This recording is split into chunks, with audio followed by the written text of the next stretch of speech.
comenzar con su clase. Podemos empezar, ya, listo. Voy a apagar mi celular para que nadie me interrumpa. Listo. Bueno, voy a compartir pantalla.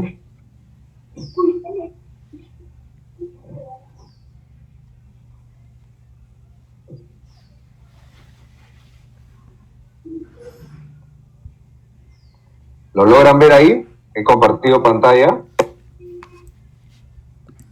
Sí, doctor, sí lo logra ver. Ya, perfecto.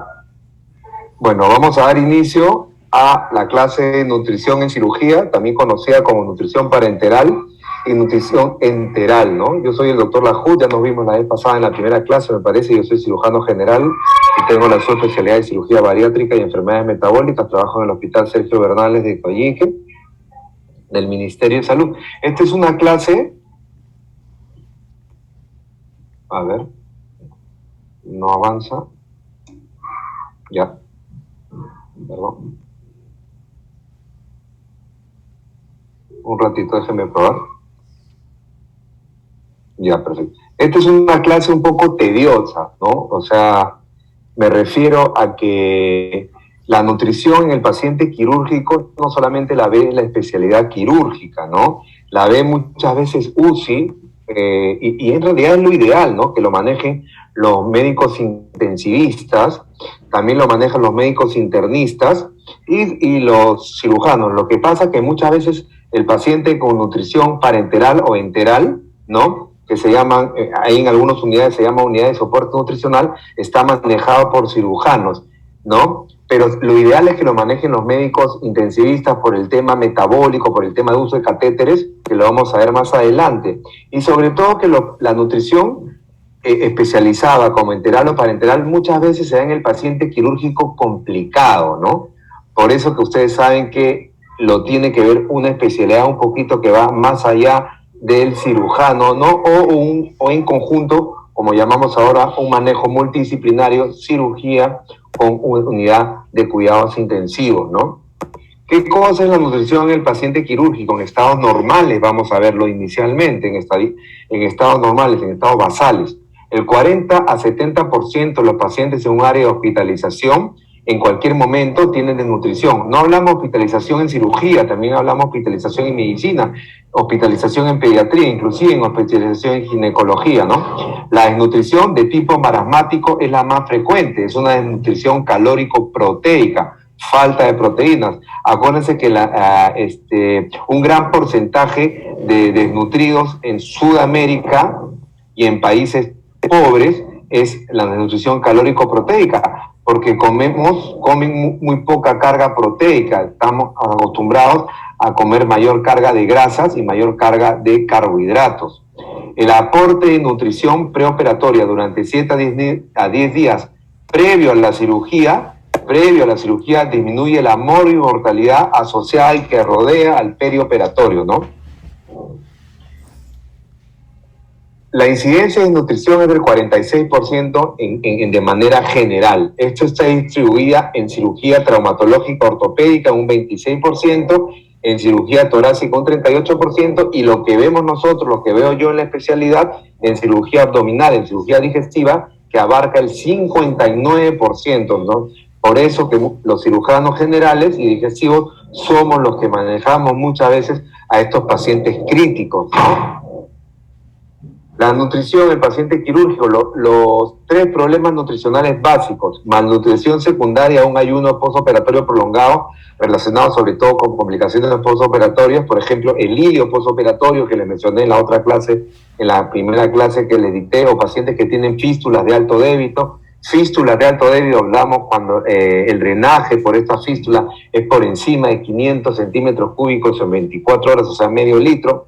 Malnutrición crónica en pacientes candidatos a cirugía que han perdido peso como consecuencia de su enfermedad, sobre todo en pacientes oncológicos, pacientes que tienen cáncer, o altas demandas energéticas en pacientes politraumatizados y grandes quemados, ¿no? El politraumatizado es un paciente que muchas veces va a estar en NPO, nada por vía oral, mucho tiempo, o en los grandes quemados que pierden cualquier cantidad de nutrientes por la piel. Al no tener esta barrera de piel porque está quemada, tienen estas graves lesiones, ¿no?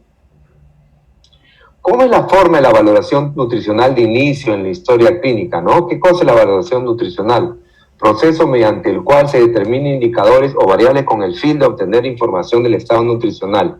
No, el diagnóstico, ¿cómo lo hacemos? Conocer el estado actual de los compartimientos graso, muscular, visceral y el tipo de nutrición. La antropometría, hasta ahorita, por más de que se molesten mis amigos nutricionistas, el valor más importante para diagnosticar desnutrición, para diagnosticar obesidad, para diagnosticar un estado normal del peso es el IMC, el índice de masa corporal, el Body Mass Index en inglés, ¿no? Y el IMC se obtiene sobre el peso sobre la talla al cuadrado, ¿no? Un paciente que mide 1,68 por 1,68 y pesa 70, ¿no? 70 sobre el resultado que te sale 1,68 por 1,68, que es su talla, con eso obtenemos el índice de masa corporal.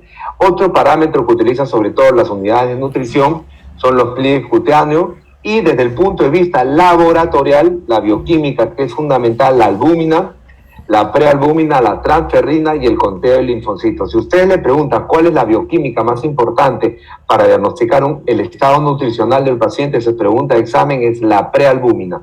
Pero lo que dosamos nosotros comúnmente en la emergencia o en el día a día, en la visita médica, es la albúmina. Poco se dosa la prealbúmina, pero la prealbúmina da un mejor estado bioquímico para ver el estado nutricional del paciente. Da un buen valor, ¿no? Un mejor valor que la albúmina. El pronóstico, elaborar un juicio sobre la probable evolución en caso de no proponer un ayuno nutricional. Índice pronóstico, riesgo nutricional. Y el monitoreo permite conocer en qué medida se ha corregido los compartimientos comprometidos, ¿no? Que lo vamos a hallar con la antropometría que lo acabamos de mencionar, ¿no? ¿Cuál es el IRN o el índice de riesgo nutricional? Lo obtenemos con esta fórmula. Lógicamente, ustedes para su carrera, que es larguísima, ¿no? Y le van a dar muchísima información, esto no se lo van a aprender de memoria, a menos que se dediquen a la especialidad. Pero lo tienen que saber, sobre todo ahora que está en formación y sobre todo para el examen. Y el índice de riesgo nutricional se da de una fórmula, es una constante 1,519 por albúmina que uno obtiene en sangre en el examen de laboratorio, en la que lo obtienen en el perfil hepático, más el 0,417 por el peso actual que tiene sobre el peso habitual que debería tener ese paciente según su IMC y por 100.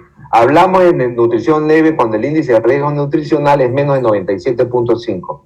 Desnutrición moderada hablamos cuando el índice de riesgo nutricional es de 83,5 a 97,5 y desnutrición severa hablamos cuando el índice de riesgo nutricional es menos de 83,5, ¿no? ¿Cuáles son los pacientes de alto riesgo para desnutrición severa? Uno de los siguientes criterios, ¿no? Nosotros vamos a operar a un paciente y estamos pensando que tiene desnutrición severa, tenemos que obtener uno de estos criterios, ¿no? Pérdida de peso entre 10 al 15% de su peso usual en los últimos 6 meses, sí, ese es un criterio, se da mucho, como lo vuelvo a repetir, en los pacientes oncológicos. IMC menor de 18 es básico, es un paciente desnutrido, que hay que darle algún soporte nutricional, ya sea muchas veces una hipernutrición por sonda nasogástrica o por sonda nasoyunal, que lo vamos a ver más adelante.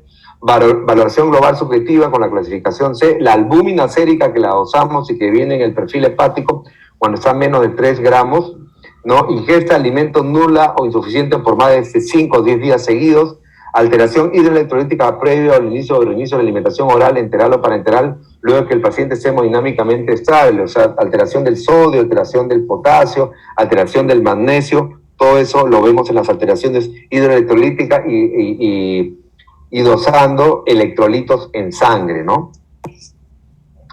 Esto es importantísimo, ¿no? La valoración global objetiva, lo que les vengo repitiendo, lo que les voy a repetir por segunda vez, lo importante que es la albúmina para nosotros los cirujanos en el estado nutricional de un paciente. Por ejemplo, si un paciente tiene una albúmina baja y le voy a hacer una resección de intestino delgado y voy a empatar, voy a hacer una entero anastomosis, ¿no? Y si tiene mi albúmina baja, menos de 3.5 o de 3, mejor dicho, yo sé que ese paciente por más que sea un vago y por más que haga una técnica quirúrgica perfecta, lo más probable es que ese paciente me fistulice a una fístula o una discencia en la anastomosis, porque esa costura que yo le he hecho con mucha delicadeza, con mucho tino, se me va a abrir. Por eso se va a abrir, va a haber una discencia, se va a romper la costura o no va a pegar. La albúmina es como decir el cemento del organismo o el cemento de las casas, ¿no? Para hacer una buena casa tienes que tener un buen cemento. Para hacer una buena cicatrización, una buena anastomosis, en general tienes que tener una buena albúmina. Los pacientes desnutridos no cicatrizan bien porque su albúmina está baja, ¿no?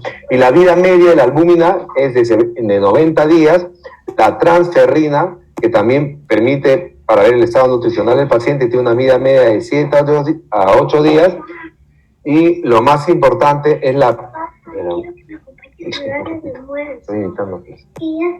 y la prealbúmina tiene una vida media, que es lo más importante, de 2 días.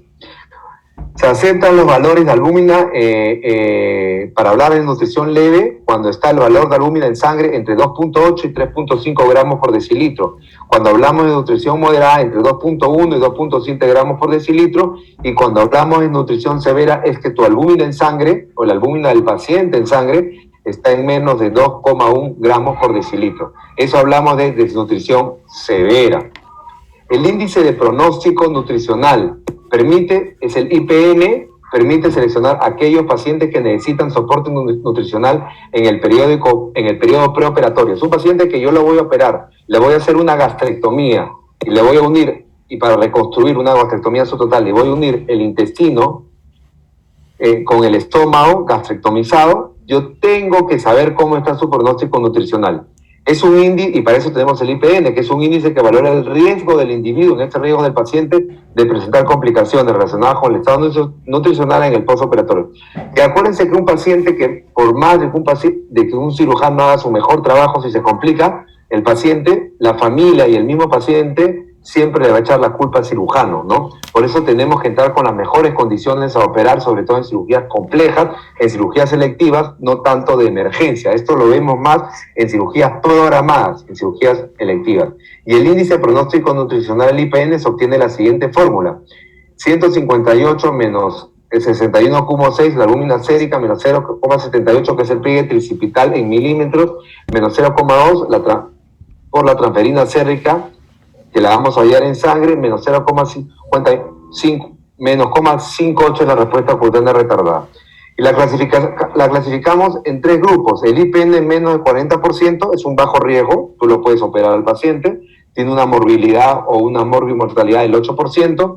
El IPN en 40-49% es un riesgo intermedio, tiene una morbilidad del 30%, y el IPN es mayor al 50%, es un riesgo elevado, tiene una morbilidad de complicarse, o sea, una posibilidad de complicarse alto, el 46%. O sea, ¿qué significa? Que cada 100 pacientes que operas, 46 se van a complicar si tienen un índice de pronóstico nutricional elevado, ¿no?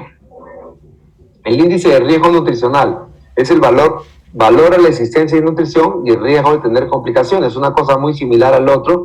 Los pacientes con este índice se clasifican en índice mayor de 100, buen estado de nutrición, índice entre 97,5 y 100 de nutrición leve, índice 83,5 y 94 y 97,4 de nutrición moderada, índice menos de 83,5 de nutrición severa.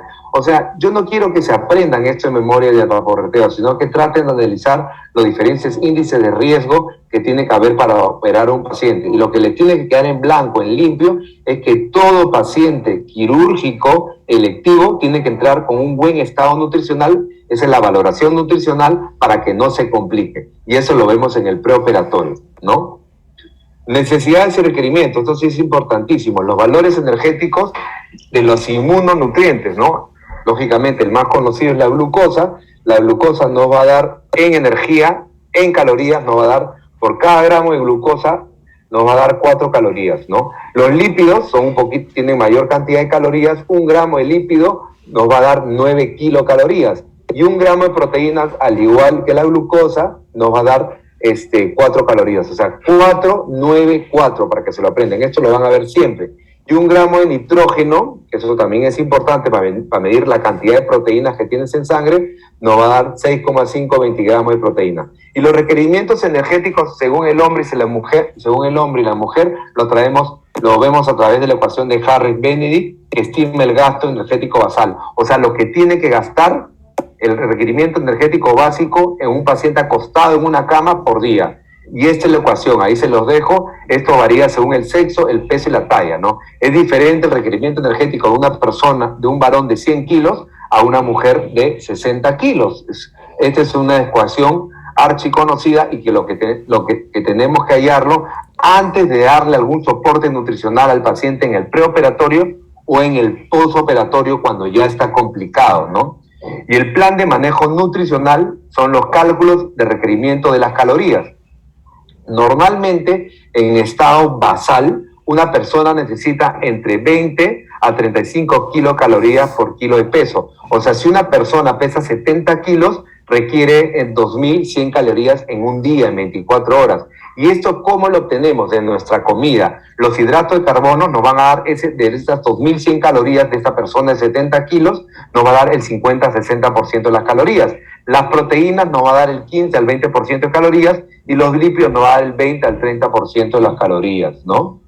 Los requerimientos de proteínas en sedentarismo es 0,8 a 1 gramo de proteína por kilo, ¿no? Los carbohidratos, el requerimiento es 5 gramos por kilo día y los lípidos 1,5 por gramos por kilo día.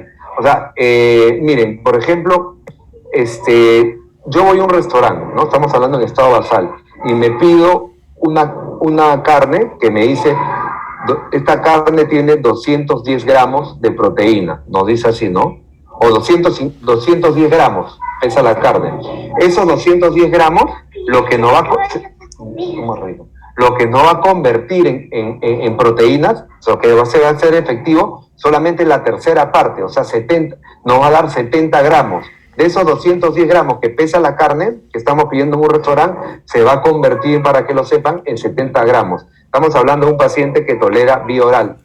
Cambia el requerimiento nutricional cuando el paciente va a recibirlo, la nutrición especializada, que es la nutrición parenteral, o la nutrición enteral, que lo vamos a ver más adelante, ¿no?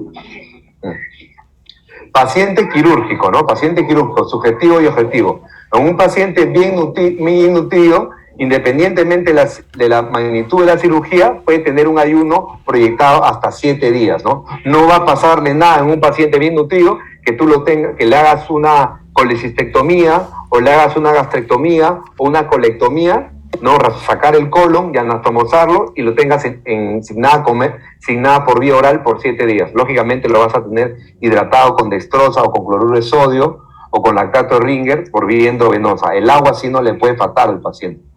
Y probable riesgo de nutrición es un paciente en riesgo, desnutrido y que va a ser sometido a una cirugía mayor. El paciente, sí requiere un plan de manejo nutricional, sobre todo en el preoperatorio, ¿no? Ya sea con nutrición parenteral o con nutrición enteral. Y acá viene lo fuerte, ¿no? De la clase y lo que vemos en sí en los hospitales, ¿no?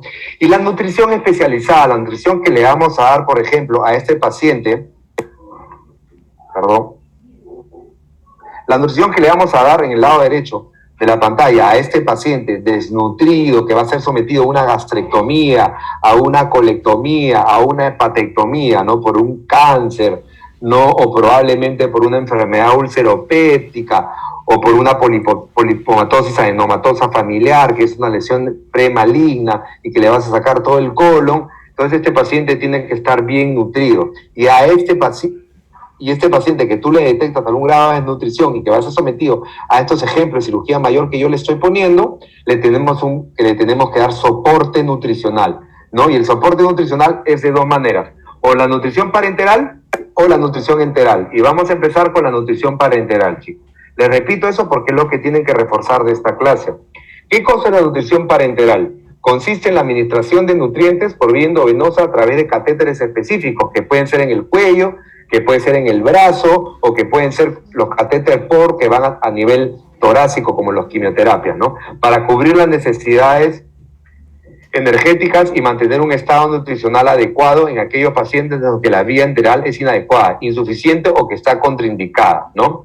Nutrición parenteral total, su abreviatura es NPT. En los hospitales se conoce como NPT. Casi nadie le llama nutrición parenteral total. Cuando uno habla de NPT, ya saben los residentes, ya saben los internos a qué nos referimos. Cuando constituye el único aporte de nutrientes, hablamos de NPT. Cuando proporciona solo un complemento al aporte, es nutrición parenteral parcial, sin uso frecuente en las prácticas clínicas. La nutrición parenteral parcial, la NPP, ha dejado de utilizarse.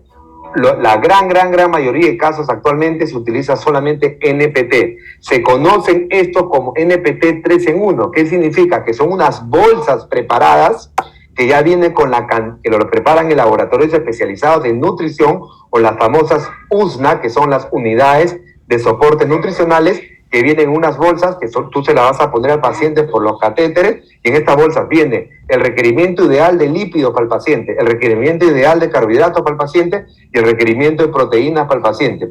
Cuando se emplean bolsas 2 en 1, solamente que requieren carbohidratos y proteínas.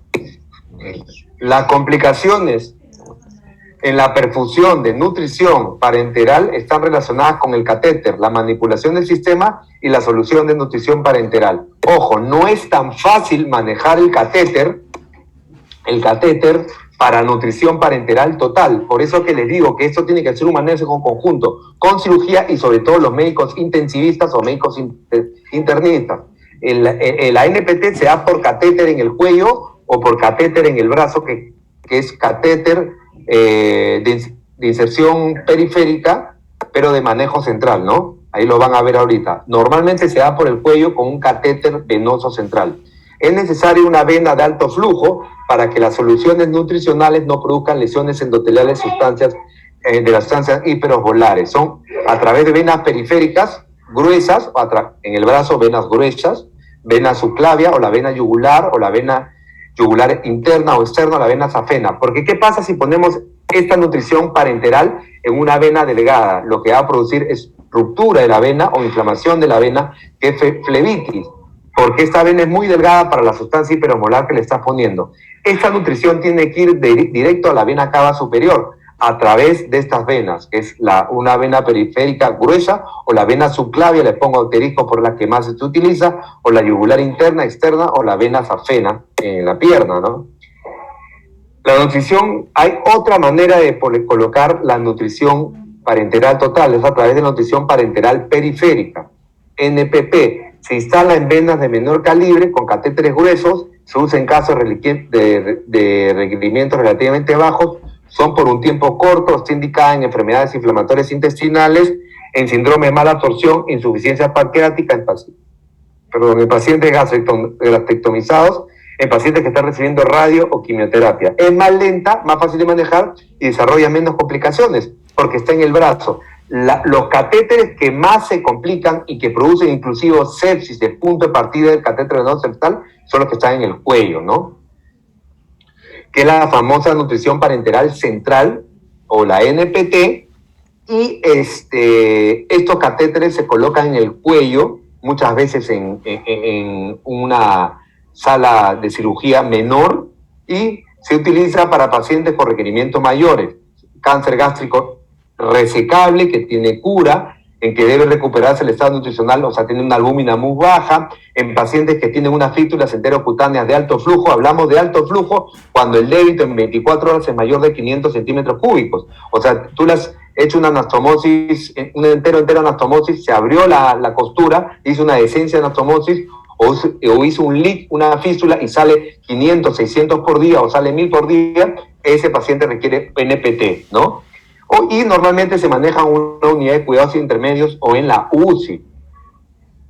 Algunos ejemplos de situaciones que podrían justificar nutrición parenteral total. Cáncer no terminales. Y recalco en cáncer no terminales, que significa que son cánceres resecables, porque un cáncer terminal que ya tiene carcinomatosis o metástasis múltiple, si tú le das NPT, lo más probable es que ya no vayas a nutrir al paciente, sino que estés nutriendo el tumor y la aceleres la corta vida que le queda al paciente. En el perioperatorio, en un paciente que está por operarse una cirugía grande electiva, en una enfermedad inflamatoria intestinal, como la enfermedad de Crohn, la colitis ulcerativa, en pancreatitis aguda, que es muy común verlo esto en nuestras salas de urgencia, pancreatitis aguda grave, la pancreatitis aguda grave en SIDA, en síndrome de intestino corto, que también lo vemos, sobre todo en mi hospital, en pacientes que tienen trauma abdominal por proyectil de arma de fuego, pacientes que han tenido un gran accidente de auto y se le ha hecho la resección de 4 o de 5 metros de intestino delgado, ¿no? Trastornos alimentarios, severa malnutrición o en fístulas intestinales de alto débito. La nutrición parenteral periférica, no, eso como les digo, casi ya no se usa, lo que estamos usando ahorita es NPT, y esto es lo que quiero que se quede grabado, ¿no? Entonces, ¿cómo es la manera de colocar nutrición parenteral? A través de este catéter central de incisión periférica en el brazo, lo ven en el lado izquierdo de la pantalla, o a través del cuello en la vena subclavia. Puede ser tunelizado o puede ser implantado como el catéter PORT, que es una redondelita, tiene un diafragma ahí que lo ven en el lado derecho de la pantalla, ¿no? A mi derecho de la pantalla. ¿Cuáles son los requerimientos calóricos? ¿No? Es una pregunta que han preguntado hasta en el examen de residencia. La respuesta es ecuación de Schofield, la regla del pulgar, pero es mucho más fácil obtenerlo con esta fórmula que es 25 a 30 kilocalorías por kilo día, ¿no? Los carbohidratos y grasas, no más de 5 miligramos por kilo, hay que dar por día, en estados basales normales 0,5 gramos por kilo hora, y los lípidos no más de 0,5 miligramos por kilo por minuto en lípidos, que vendría a ser 1 a 1,5 gramos por kilo por día, ¿no? Las grasas aportan usualmente el 25 a 30% de las calorías, lo mencioné en la lámina anterior, no más del 40 al 50%. Los carbohidratos son los que aportan la mayor cantidad de requerimiento calórico, hasta el 60%, ¿no? Y las proteínas sin estrés, 150 a 200 calorías no proteicas, y los pacientes críticos podemos darle hasta 80 a 100 kilocalorías en pacientes críticos a través de la proteína, ¿no? La proteína en pacientes sin ningún estrés, asociado a alguna cirugía electiva no complicada, requiere 0,8 gramos por kilo por día. Esto es importante saberlo. ¿Cuánto requiere de proteínas? ¿Cuánto requiere de lípidos? ¿Cuánto requiere de carbohidratos? Porque antiguamente, cuando no existían estas famosas bolsas 3 en 1, estas famosas bolsas de NPT, los médicos poníamos la dextrosa al 50%, no al 50%, sino al 5%, se destroza al 50% para darle el requerimiento exacto de glucosa. Poníamos el aminoplasmal, que era la proteína, y el lipofundín, así se llamaba, que eran los lípidos. Entonces nos hacía una mezcolanza. Por eso actualmente ya no se... Entonces tú veías un montón de frascos colgados en los portafrascos de las clínicas, de los hospitales, y que entraban por una sola vía al brazo o al cuello del paciente. Actualmente eso ya casi ya no se usa, por eso vienen las famosas bolsas 3 en 1 que vienen en laboratorios especializados, ya preparados para que lo traigan al hospital o a la clínica, y la enfermera lo coloca en el brazo del paciente como si fuera cualquier suero y listo, ¿no? Eso se llama las famosas bolsas 3 en 1, producidas en unidades de soportes nutricionales especializados. En estrés leve, la proteína, el paciente que requiere de 1 a 1.2 gramos por kilo por día. En estrés moderado, un paciente requiere de 1.3 a 1.5 gramos por kilo por día, y en estrés severo, un paciente con fístulas de alto débito o grandes quemados requieren de 1.5 a 2 gramos por kilo por día, ¿no? Los requerimientos en los electrolitos, acuérdense que la nutrición tiene que ir de la mano con el sodio y con el potasio, con el magnesio, que lo vamos a poner en los sueros, ¿no? Tú le das cloruro de sodio, le das dextrosa al 5% y tienes que añadirle un calium, tienes que añadirle un hipersodio. Y el sodio, lo que se requiere por día es 1 a 2 miliosmoles por kilo por día, o mejor dicho, 60 a 120 miliequivalentes por día de sodio. El requerimiento de potasio es de 0,5 a 1, o sea, 30 a 60 a 1 por kilo, 30 a 60 miliequivalentes por día. En los frasquitos, en las ampollas de hipersodio y en las ampollas de potasio, que se llama calium en los hospitales o clínicas, ustedes van a ver cuánto viene de miliequivalentes, ¿no? Viene 25, viene 30, entonces ustedes van jugando con eso. ¿Cuántas ampollas necesita? Si un paciente pesa 70 kilos o 60 kilos, va a necesitar de potasio 0,5, ¿no? Entonces un paciente de 60 kilos va a necesitar 30 miliequivalentes o milosmoles por kilo por día. Más o menos de eso se trata, ¿no? El magnesio 0,3 Esto lo van a entender muy bien cuando resuelvan problemas que en la práctica, en el internado, en la práctica día a día, ¿no? El magnesio 0,35 a 0,45 miliequivalentes por kilo día, el calcio 0,2 a 0,3 miliequivalentes por kilo por día, ¿no?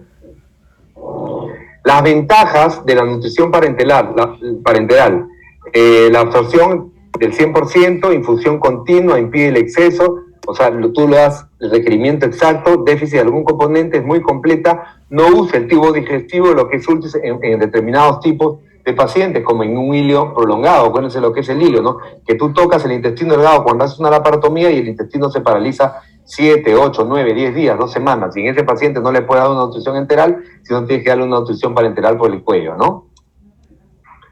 Desventajas ahora de la nutrición parenteral, como todo en la vida hay sus pros y sus contras. No usa el tubo digestivo, es un gran problema para la translocación bacteriana, para la sepsis, punto de partida abdominal, no usar el tubo digestivo porque la vellosidad intestinal se aplana y comienzan a hacer la famosa translocación bacteriana, ¿no? Lo cual altera la calidad de la mucosa, el tránsito intestinal, produciendo esa translocación bacteriana que puede llevar a la muerte del paciente. Es más cara la nutrición parenteral, mayor manipulación, monitorización y lugar físico especial. Tiene que ser monitoreado muchas veces en una unidad de cuidados intermedios o en la UCI.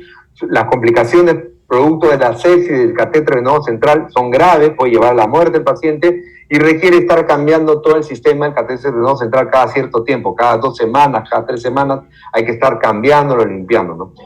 Las complicaciones mecánicas relacionadas a la colocación del catéter son neumotórax, porque puedes producir, no puedes entrar a la vena subclavia, pero probablemente perforas el pulmón y produce un neumotórax, una embolia gaseosa, una lesión arterial, hay que entrar a la vena, no hay que entrar a la arteria, puede producir sangrado, lesión del plexo braquial, mal posición del catéter, embolia el catéter, lesión del conducto torácico. Por eso que todo paciente que se le coloca un catéter venoso central tiene que ir a su control radiológico, una radiografía del tórax hay que pedirle para ver si el catéter está in situ.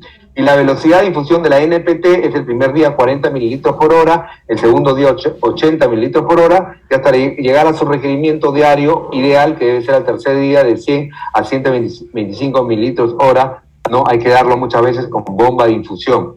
Los carbohidratos, ¿no? Que nosotros vemos en la práctica diaria, ¿cuánto es que nos dan de calorías? Por ejemplo, una dextrosa al 50% nos va a dar 1060 calorías. Y una dextrosa al 5%, que es lo que se da todos los días en los pacientes quirúrgicos en el postoperatorio, da más o menos entre 180 a 200 calorías, ¿no? Al 5%, al 50%, al 50%. Los lípidos, como les hablé, el lipofundín, da al 35%, da 742 kilocalorías al día. Y las proteínas, el aminoplasmal, que es al 10%, da 318 calorías, ¿no? Famoso aminoplasmal. Ahora vemos vamos a pasar a la nutrición enteral. ¿Y qué cosa es la nutrición enteral? Es la nutrición más fisiológica, la que se da por sondas, ya sea por gastroclisis, por la nariz, ya sea inclusive puede ser orogástrica, por gastrostomía, por yeyunostomía, y es la nutrición que siempre tenemos que llegar es la ideal, ¿no? Siempre tratar de evitar la NPT, hay que tratar de darle la nutrición enteral. Lógicamente no condenemos la NPT, que es una excelente alternativa cuando el paciente no puede utilizar el tracto gastrointestinal.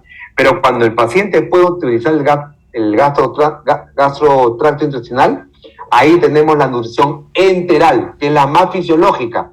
Da mayor estímulo del trofismo del tracto digestivo. No permite que la vellosidad, los pelitos del intestino se atrofien. Es mucho más económica, es simple de cuidar, no requiere una unidad de cuidados intensivos ni intermedios, se puede dar en el mismo cuarto, inclusive se puede dar en casa, y requiere menos procedimientos invasivos sobre el paciente, ¿no? ¿Cuáles son las contraindicaciones de la nutrición enteral? Una peritonitis, una obstrucción intestinal, un hileo grave o sostenido, isquemia intestinal o incapacidad absortiva para los macronutrientes y micronutrientes. Inestabilidad hemodinámica, no puedes dar nutrición enteral, los vómitos tampoco, intratables, una diarrea grave, porque muchas veces estamos dando en la nutrición enteral tipo Ensure, Osmolite, que es como leche, y eso produce aumento del tránsito intestinal y te podría exacerbar la diarrea.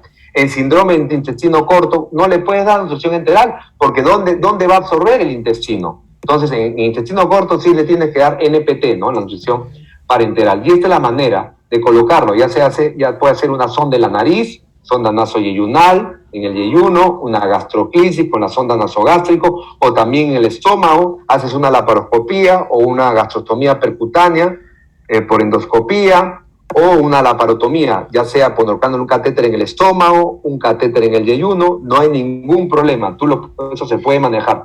Y estos son los diferentes tipos de sonda nasogástrica, las más largas son nasoyeyunal, este es un ejemplo de una sonda nasoyeyunal porque llega al yeyuno, pasa el píloro, pasa el ángulo de Treitz, hay que ponerlo muchas veces con radiología intervencionista, ¿no? O con arco en C. Sonda nasogástrica, los beneficios: el reservorio normal de los alimentos, tolera cargas osmóticas elevadas, la alimentación se da por bolos o por bomba de infusión, el ácido gástrico esteriliza los alimentos, o sea, es mucho más estéril, mucho más fisiológica, es barata y fácil de colocar o de recolocar. Si el paciente se sacó la sonda nasogástrica, tú se la puedes volver a colocar. En cambio, si el paciente se sacó el catéter venoso del cuello, se lo arrancó, ahí es más difícil volverlo a colocar porque acá se lo en sala de operación. ¿Cuáles son las desventajas a corto plazo de la sonda nasogástrica? Es que no la puedes poner perennemente porque puede lesionar los tejidos del ala de la nariz en menos de 4 semanas. Para eso tendrías que utilizar una sonda de gastrostomía. En trauma o irritación nasofaringea no la puedes poner, es fácilmente desplazamiento. En fractura de base de cráneo hay que ponerla con mucho cuidado o estaría contraindicado, porque si hay fractura de base de cráneo puedes colocar la sonda por la nariz e irte al cerebro. Requiere una función normal del estómago, o sea que el estómago esté completamente con una buena tonía, no que esté con una pared gástrica. Los beneficios de la sonda nasoyunal, lo repito para que les quede grabado: es barata, permite una nutrición enteramente terminada, no requiere un total funcionamiento gástrico y menor riesgo de broncoaspiración, ¿no? Las desventajas, ya las mencioné hace un ratito. Los beneficios, otra vez, de las gastrostomías, en este caso. Es fácil de colocar, hay que hacer un huequito en el estómago, ya sea por laparoscopía, por laparotomía o por endoscopía. Bypassea la unión esófago-gástrica, por cuando hay lesiones del esófago, por ejemplo, de la unión esófago-gástrica, o lesiones del cuerpo, del estómago, es ideal, o lesiones del antro, es excelente. Permite la alimentación en bolos. Las gastrostomías quirúrgicas, ¿cuáles son las desventajas? Que requiere una anestesia, es la laparotomía, aumento de costos y riesgos sostenga durante la recuperación. Así es como se ve un tubo de gastrostomía, eso está en el abdomen, ahí pueden ver el ombligo, y por acá el paciente o los familiares, ellos mismos, los familiares, van colocándose dieta licuada o dieta especializada como Molite o el mismo Ensure, ¿no? Las complicaciones, como puede producir un hematoma parietal si es por la laparoscopía, irritación perostomótica, porque puede salir un poquito de jugo gástrico y se le irrita la piel y puede producir una escaldadura, infección de la herida, facilites con necrotizantes casos extremos, perforación gástrica también, hemorragia gástrica, fístula intestinal, neumoperitoneo, vertido intraperitoneal de contenido gástrico sería un problema porque hay que reoperar al paciente porque entraría en una peritonitis. Puede haber movilización de la sonda, obstrucción de la sonda, por eso es constantemente después de comer, esos son ya cuidados de enfermería. Después de dar la alimentación por la sonda hay que lavar con agua, con anís o con cloruro de sodio, pasarle ahí para estar permeabilizando. Como lavarte la boca, igualito después de comer hay que lavar la sonda con agua o con cloruro, ¿no? Pueden haber problemas relacionados con el ritmo, plenitud, náuseas, vómitos y diarrea, ¿no? Accesos enterales, ahora tenemos la famosa ionostomía, que es una excelente alternativa cuando el estómago o el esófago no funciona o cuando hay una lesión en el esófago o el estómago. Por ejemplo, estos pacientes que toman ácido clorhídrico, o sea, que se quieren suicidar y se toman estas sustancias para matarse, ácido clorhídrico, algún veneno, y se les quema el esófago, se les quema el estómago, ahí estos pacientes hay que hacerle una ionostomía de emergencia porque hay que nutrirlos, ¿no? Compatible con muchos medicamentos, se puede usar inmediatamente colocada, disminuye el riesgo de aspiración, bypassea el esófago, estómago y el duodeno. Los traumas duodenales, hacemos mucha yeyunostomía, cuando hay una perforación por una bala del duodeno de cualquier porción, el tratamiento inmediato de emergencia es bypassear ese duodeno haciéndole una yeyunostomía. Y las desventajas de la yeyunostomía, las desventajas, hay que colocarlo con bomba de infusión, eso es relativo porque muchas veces se le enseña a la familia que se vaya de alta el paciente y que lentamente le den la ionostomía. Por la ionostomía, su alimentación licuada, es difícil de recolocarla, hay que hacerlo en sala de operaciones y muchas veces se produce isquemia intestinal, ¿no? Las formas de alimentación, la nutrición enteral tiene unas fórmulas de alimentación ya especializadas que no se necesitan preparar, que vienen muchas veces en lata, tipo Ensure, ¿no? El Ensure, tenemos el Osmolite, que es muy buena, es una de las que de las más usadas, es el Osmolite para fístula, el Pulmocare para pacientes que sufren algún problema pulmonar y que necesitas nutrirlos por sonda enteral o por sonda nasoyunal. Por ejemplo, se ha utilizado mucho en los pacientes con COVID, que estaban intubados largo tiempo, se les colocaba una sonda para nutrirlos y le colocaba Pulmocare, el Eucoval, el Nefrocare o el Nefrosuplema, que es para pacientes que tienen insuficiencia renal, el famoso Alitrac, que es muy bueno, el Alitrac es muy bueno porque tiene una sustancia que se llama glutamina, que cuando el paciente ha estado mucho tiempo en NPO, le vas a reiniciar la vía enteral y le tienes que dar con Alitrac, porque la vellosidad intestinal está aplanada. Y si le das Ensure, se va a venir en diarrea. Entonces el Alitrac lo que hace es evitar la diarrea y aumentarte el pelito del intestino, aumentarte la vellosidad intestinal, ¿no? La nutrición enteral es mejor que la parenteral por ser más fisiológica, más segura, mejora la morfología y la función intestinal, previene la translocación bacteriana, mejora la evolución y es más económica, ¿no? Consideraciones especiales son, ¿no? Más que todo para la especialización. La glutamina, acá me detengo, ¿no? Como les repito, si un paciente le has dejado de utilizar la vía enteral por mucho tiempo, no le has dado de comer por boca ni por una sonda de nutrición y ha utilizado mucho tiempo NPT para reiniciarle la nutrición enteral con sonda, tienes que iniciarle con glutamina, ya no con Pulmocare, ni Osmolite, ni Ensure, porque se va a venir en diarrea, porque no tiene vellosidad intestinal. Le tienes que dar glutamina, ¿no? Y esto lo tiene el Alitrac porque la glutamina va a hacer que se absorba mejor y que te aumente la velocidad intestinal, ¿no? Bueno, chicos, eso es todo. Gracias, acabado la exposición. No paro el compartir de pantalla y los escucho para alguna duda que tengan, ¿no? La clase se la voy a enviar al doctor Johandi para que se los envíe a ustedes, ¿no? No sé si tienen alguna duda.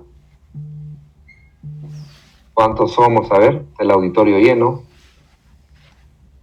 Hay 101 personas escuchándome. Doctor, buenas. Mi pregunta. Hola, Milenka, sí te escucho. O sea, en el caso de, por ejemplo, pacientes que hayan salido de una operación y tengan que tomar así licuados, la comida licuada, ¿eso por cuánto tiempo podría ser adecuado? Mira, Milenka, pero la nutrición en el postoperatorio, a menos que haya una condición especial, no amerita que sea licuada.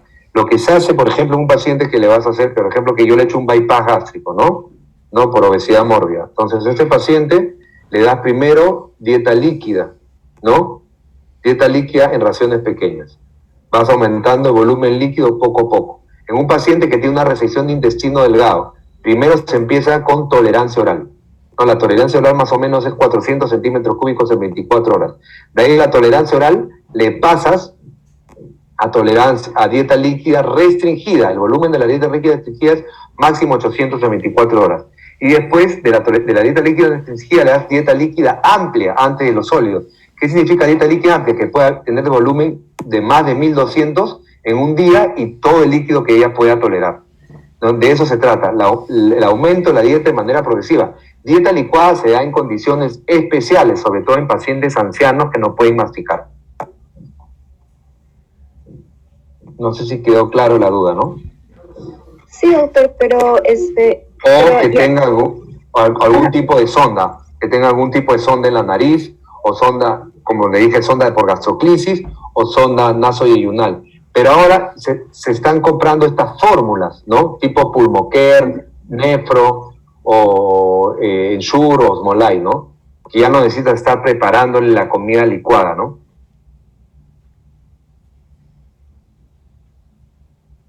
Gracias, doctor. Listo. ¿Alguna otra pregunta?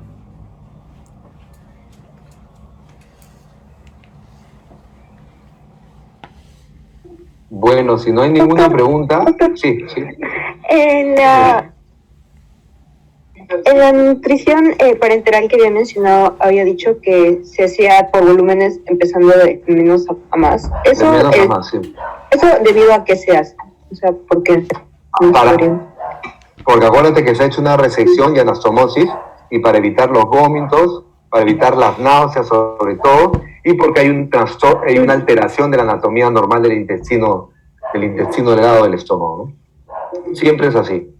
Sí, pero nunca se da de frente. Tú no le puedes decir a un paciente que recién lo has operado, ten pollo a la brasa con papitas, ¿no?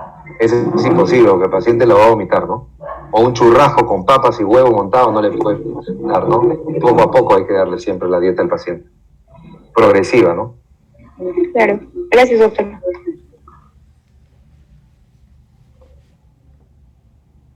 No sé, Madeleine, si ya no hay ninguna pregunta, Madeleine, pasamos a concluir la clase. Correcto, doctor, usted es el que define. Ya, bueno, voy a dar por concluida la clase. Gracias, chicos. Creo que me toca dictar esófago